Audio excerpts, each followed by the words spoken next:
nagagalak na sabay-sabay nating ipagdiriwang sa araw na ito ang Buwan ng Wika 2022 na may temang Filipino at mga katutubong wika, kasangkapan sa pagtuklas at paglikha. Masasaksihan din natin ngayon ang iba't ibang talento ng bawat mag-aaral sa mga patimpalak at presentasyon na ating inihanda. Sa pag-uumpisa ng ating kulminasyon, ating bigyan ng virtual na palakpak si Ginang Emily G. Bayla para sa pambungad na pananalita.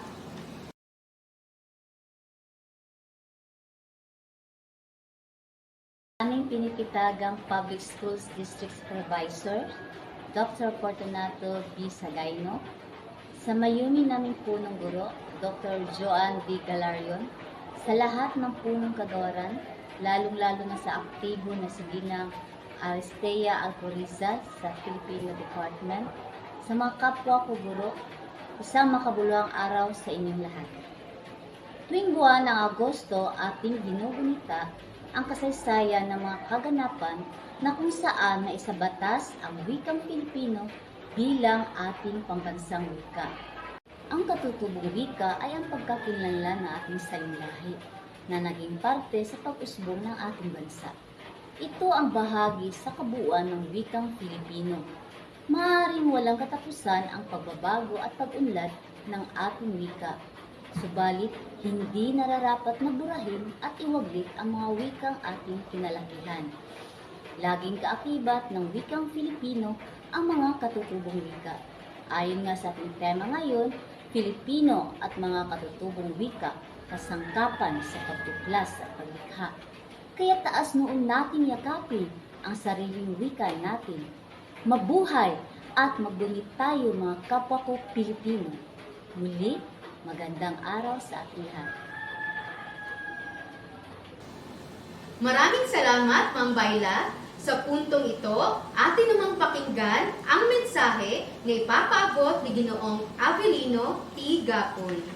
Magandang umaga sa ating lahat.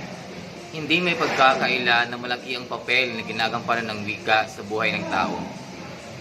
Nagsisilbi itong sandata o bihikulo sa pakikipagkomunikasyon o pakikipagtalastasan sa ating kapwa. Kaya sa buwang ito, sabay nating tangkilikin at mahalin ang paggamit ng ating sariling wika sapagkat masasalamin dito ang pamumuhay, kultura at tradisyon. Muli, magandang umaga sa ating lahat.